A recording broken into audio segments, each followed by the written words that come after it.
बिस्मिल्लाहिर्रहमानिर्रहीम। अस्सलाम वालेकुम। Welcome to my channel. आज मैं आप लोगों को क्लास 10 के चैप्टर नंबर फर्स्ट के न्यूमेरिकल क्वेश्चंस कराऊंगी, जिसे आप लोग चैप्टर नंबर 10 भी कह सकते हैं। चैप्टर नंबर 10 है हमारे पास simple harmonic motion in waves. तो सबसे पहला जो न्यूमेरिकल क्वेश्चन है वो है a mass hung from a spring vibrates 15 times in 12 seconds. Calculate frequency and period of vibration. यहाँ पे क्वेश्चन में हमें बताया गया है कि एक हैंगिंग मास है जो कि 12 सेकेंड्स में 15 टाइम्स वाइब्रेट कर रही है।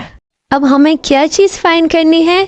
कैलकुलेट फ्रीक्वेंसी, यानी कि हमने फ्रीक्वेंसी फाइंड करनी है, एंड पीरियड ऑफ वाइब्रेशन, यानी कि हमने टाइम पीरियड कैलकुलेट करनी है।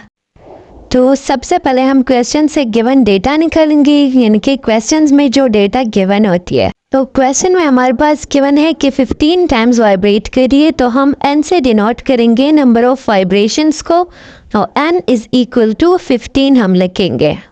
और कितने टाइम में वाइब्रेट करिए? 12 सेकेंड्स में, तो t is equal to 12 seconds.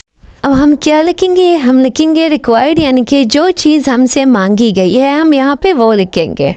Required में हम लिखेंगे फ्रीक्वेंसी फाइंड करनी है हमने, एंड टाइम पीरियड टी से डिनोट करते हैं हम। तो ये दोनों चीज़ें हम यहाँ पे फाइंड करेंगे। अब हम आते हैं सॉल्यूशन की तरफ। तो सबसे पहले हम फाइंड करेंगे फ्रीक्वेंसी को। आप लोग जानते हैं फ्रीक्वेंसी किसे कहते हैं? नंबर ऑफ साइकिल्स और number of vibrations in 1 second. तो क्वेश्चन में ऑलरेडी गिवन है नंबर ऑफ वाइब्रेशंस, जिसे हमने एन से डिनोट किया है, तो एन पर unit time divided by T. ये दोनों चीज़ें हमारे पास क्वेश्चन में गिवन है, तो हम क्या करेंगे? n डिवाइडेड बाई टी, यानी कि 15 को 12 पे डिवाइड करेंगे।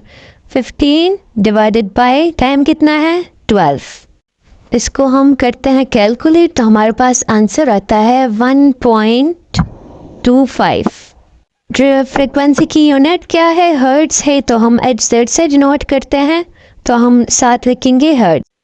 तो हमने एक चीज़ फाइंड कर ली, फ्रीक्वेंसी जो कितनी है? 1.25 हर्ट्ज।